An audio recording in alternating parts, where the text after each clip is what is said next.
Hello, നമ്മുടെ എല്ലാം ആരോഗ്യത്തെക്കുറിച്ച്, പ്രത്യേകിച്ച് നമ്മുടെ വയറ്റിലെ സൂക്ഷ്മാണുക്കളെക്കുറിച്ച് ഒരുപാട് സംസാരങ്ങൾ നടക്കുന്ന ഒരു കാലമാണല്ലോ ഇത്. എന്നാൽ ഇന്ന് നമ്മൾ ഒരല്പം വ്യത്യസ്തമായിട്ടാണ് ഈ വിഷയത്തെ സമീപിക്കാൻ പോകുന്നത്.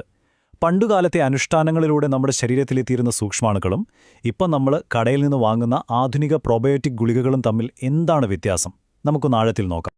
നോക്കൂ, ഈ ഒരൊറ്റ വാചകത്തിലുണ്ട് നമ്മൾ ഇന്ന് പറയാൻ പോകുന്ന കാര്യത്തിൻ്റെ എല്ലാം കാതൽ. പ്രോബയോട്ടിക് എന്നത് നമ്മൾ ഇന്ന് കാണുന്ന പോലെ ഒരു കുപ്പിക്കുള്ളിൽ ഒതുങ്ങുന്നൊരു സംഭവമേ ആയിരുന്നില്ല.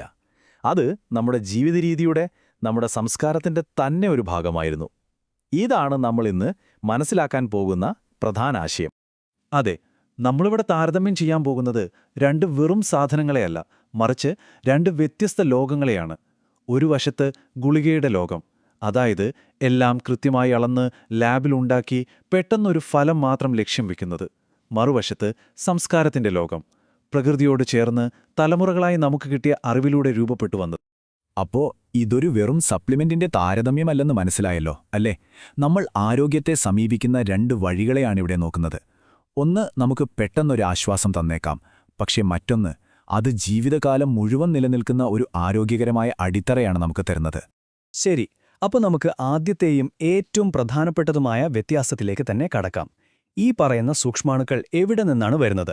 അവയ്ക്ക് എത്രത്തോളം വൈവിധ്യമുണ്ട്? നോക്കൂ, അനുഷ്ഠാനങ്ങളിലൂടെ നമുക്ക് കിട്ടുന്ന സൂക്ഷ്മാണുക്കൾ വരുന്നത് ജീവൻ തുടിക്കുന്ന ഇടങ്ങളിൽ നിന്നാണ്. നമ്മുടെ കാവുകളിൽ നിന്ന്, മണ്ണിൽ നിന്ന്, കാടുകളിൽ നിന്ന്.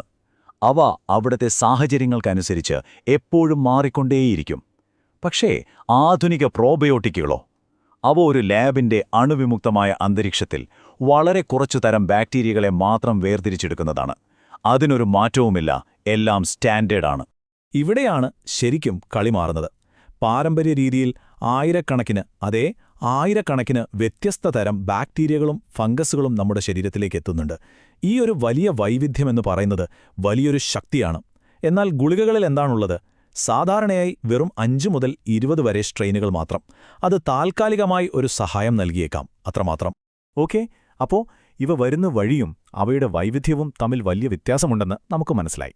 ഇനി ഇവ എങ്ങനെയാണ് നമ്മുടെ ശരീരത്തിലേക്ക് കയറുന്നത്? അവിടെയും വ്യത്യാസങ്ങളുണ്ടോ? നമുക്ക് നോക്കാം. ഈ പാരമ്പര്യ രീതി എന്ന് പറയുന്നത് ഒരു സമ്പൂർണ്ണ വിദ്യാഭ്യാസ പരിപാടി പോലെയാണ്. ഒന്ന് ആലോചിച്ചു നോക്കൂ, നമ്മൾ മണ്ണിൽ ചെരുപ്പിടാതെ നടക്കുമ്പോൾ, കാട്ടിലെ ആ ശുദ്ധവായു ശ്വസിക്കുമ്പോൾ, നമ്മുടെ തൊലിയിലൂടെ, പിന്നെ പുളിപ്പിച്ച നാടൻ ഭക്ഷണങ്ങളിലൂടെ, ഇങ്ങനെ പല പല വഴികളിലൂടെ നിരന്തരമായി ഈ സൂക്ഷ്മാണുക്കൾ നമ്മുടെ ശരീരത്തെ പഠിപ്പിച്ചുകൊണ്ടിരിക്കുകയാണ്. അപ്പോൾ വ്യത്യാസം വളരെ വ്യക്തമാണല്ലേ? അനുഷ്ഠാനങ്ങളിലൂടെ നമ്മുടെ ശരീരം മുഴുവനൊരു മൈക്രോബിയൽ എഡ്യൂക്കേഷൻ നേടുന്നു. എന്നാൽ ഗുളികയുടെ യാത്രയോ? അത് വായിലൂടെ ഒറ്റയ്ക്കാണ്. നമ്മുടെ വയറ്റിലെ ആ ശക്തമായ ആസിഡിനെ അതിജീവിച്ച് ഇവയിൽ എത്രയെണ്ണം ശരിയായ സ്ഥലത്തെത്തുമെന്ന് ഒരു ഉറപ്പും പറയാൻ പറ്റില്ല. ശരി, ശരീരത്തിൽ കയറുന്ന രീതിയിൽ വ്യത്യാസമുണ്ട്. പക്ഷെ ഉള്ളിൽ ചെന്നിട്ട് ഇവ നമ്മുടെ പ്രതിരോധശേഷിയിലും, എന്തിന് നമ്മുടെ മനസ്സിൽ പോലും എന്തു മാറ്റമാണ് ഉണ്ടാക്കുന്നത്? ഇവിടെയാണ് ഏറ്റവും രസകരമായ ഒരു താരതമ്യം വരുന്നത്. കുട്ടിക്കാലം മുതൽ മണ്ണിലും മൃഗങ്ങളുമായും പ്രകൃതിയുമായും ഇടപഴകി വളരുമ്പോൾ നമ്മുടെ പ്രതിരോധ സംവിധാനം എങ്ങനെയാകുമെന്നോ, ഒരു നല്ല പരിശീലനം കിട്ടിയ സൈന്യത്തെ പോലെ എന്തിനേയും നേരിടാൻ തയ്യാറായി ശക്തമായി നിൽക്കും. എന്നാൽ എല്ലാം അണുവിമുക്തമാക്കിയൊരു ജീവിതരീതിയും ഇടയ്ക്കിടയ്ക്കൊരു പ്രോബയോട്ടിക് ഗുളികയും കഴിക്കുമ്പോഴോ, നമ്മുടെ പ്രതിരോധ സംവിധാനം ഒരു ആശയക്കുഴപ്പത്തിലായ സൈന്യത്തെ പോലെയാകാം. എന്തു ചെയ്യണം, എപ്പോൾ ചെയ്യണമെന്നറിയാതെ നിൽക്കുന്ന ഒന്ന്. ഈ കാര്യം വെറും പ്രതിരോധശേഷിയിൽ ഒതുങ്ങുന്നില്ല. നമ്മുടെ അനുഷ്ഠാനങ്ങളിലെ താളം, ചെണ്ടമേളം പോലെയുള്ളവ, നിയന്ത്രിതമായ മാനസിക പിരിമുറുക്കങ്ങൾ, ഒരുമിച്ചുള്ള കൂട്ടായ്മകൾ, ഇതെല്ലാം നമ്മുടെ വയറ്റിലെ ബാക്ടീരിയകളെ സ്വാധീനിക്കും. അത് സെറോട്ടോണിൻ, ഡോപ്പമിൻ പോലുള്ള നമ്മുടെ തലച്ചോറിന് സന്തോഷം നൽകുന്ന രാസവസ്തുക്കളെ വർദ്ധിപ്പിക്കും. ഇതിനെയാണ് നമ്മളൊരു ഗട്ട് ബ്രെയിൻ റീസെറ്റ് എന്ന് പറയുന്നത്. അതായത് വയറും തലച്ചോറും തമ്മിലൊരു പുനഃക്രമീകരണം. പക്ഷെ ഗുളികകൾ വയറ്റിലെ അസ്വസ്ഥതകൾക്ക് ചിലപ്പോൾ ആശ്വാസം നൽകുമെന്നല്ലാതെ മനസ്സിന് ഇത്രയും ആഴത്തിലുള്ളൊരു റീസെറ്റ് നൽകുന്നില്ല. പക്ഷേ ഇതിലെ ഏറ്റവും നിർണായകമായ പോയിന്റ് എന്താണെന്ന് വെച്ചാൽ, ഈ പറയുന്ന മാറ്റങ്ങളൊന്നും ഒറ്റ ദിവസം കൊണ്ട് സംഭവിക്കുന്നതല്ല. ഇത് തലമുറകളിലൂടെ കൈമാറി വരുന്ന ഒരു വലിയ പ്രക്രിയയാണ്. പാരമ്പര്യ രീതി എന്ന് പറയുന്നത് തലമുറകളായി നമുക്ക് കിട്ടുന്ന ഒരു പ്രതിരോധ കവചം പോലെയാണ്.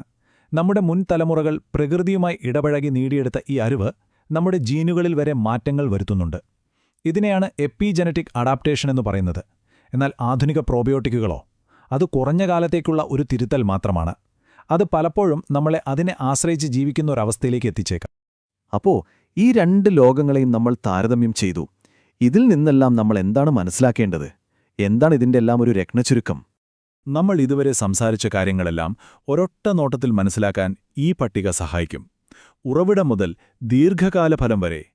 ഈ രണ്ട് സമീപനങ്ങളും തമ്മിലുള്ള പ്രധാന വ്യത്യാസങ്ങൾ ഇവിടെ വളരെ വ്യക്തമാണ്. ഒരു വശത്ത് പ്രകൃതിയിൽ നിന്ന് ലഭിക്കുന്ന ആയിരക്കണക്കിന് സൂക്ഷ്മാണുക്കൾ, പരിശീലനം ലഭിച്ച സൈന്യത്തെപ്പോലുള്ള പ്രതിരോധശേഷി, തലമുറകളായി കിട്ടിയ കരുത്ത്. മറുവശത്ത് ലാബിൽ നിന്നുള്ള വളരെ കുറച്ച് സ്ട്രെയിനുകൾ, ആശയക്കുഴപ്പത്തിലായ പ്രതിരോധം, താൽക്കാലികമായ പരിഹാരം. അപ്പോൾ ഇതിന്റെയൊക്കെ അർത്ഥം മോഡേൺ പ്രോബയോട്ടിക്കുകൾ മോശമാണെന്നാണോ? അല്ല, അങ്ങനൊരു നിഗമനത്തിലെത്തരുത്. ചില അടിയന്തര സാഹചര്യങ്ങളിൽ അവയ്ക്ക് നമ്മളെ സഹായിക്കാൻ പറ്റിയേക്കും. പക്ഷേ അതൊരു അപൂർണമായ പരിഹാരമാണ്. യഥാർത്ഥ ചിത്രം അതിനേക്കാൾ എത്രയോ വലുതാണ്. ഈ ആശയം നമ്മുടെ മനസ്സിൽ ഓർത്തുവെക്കാൻ ഏറ്റവും നല്ലത് ഈ ഒരു ഉപമയാണ്. ഒരു ഗുളിക എന്ന് പറയുന്നത് ഒരു ട്യൂഷൻ ക്ലാസ് പോലെയാണ്. ഒരു പ്രത്യേക വിഷയത്തിൽ കുറഞ്ഞ കാലത്തേക്കത് നമ്മളെ സഹായിക്കും. എന്നാൽ സംസ്കാരത്തിലൂടെയും ജീവിതരീതിയിലൂടെയും നമുക്ക് ലഭിക്കുന്നത് ഒരു ആജീവനാന്ത വിദ്യാഭ്യാസം പോലെയാണ്. അത് ജീവിതകാലം മുഴുവൻ നമ്മളെ ശക്തരാക്കാൻ സഹായിക്കുന്ന ഒന്നാണ്. അപ്പോൾ ഈ വിശകലനം നമ്മളോടൊരു പ്രധാനപ്പെട്ട ചോദ്യം ചോദിക്കുന്നുണ്ട്. ഒരുപക്ഷെ ലോകത്തിലെ ഏറ്റവും ശക്തമായ ആരോഗ്യ സപ്ലിമെന്റ് നമ്മൾ വാങ്ങുന്നൊരു കുപ്പിയിലല്ല, മറിച്ച് നമുക്ക് ചുറ്റുമുള്ള പ്രകൃതിയുമായും ഈ മണ്ണിനോടുമുള്ള നമ്മുടെ ബന്ധത്തിലാണെങ്കിലോ? ഒന്ന് ആലോചിച്ചു നോക്കൂ.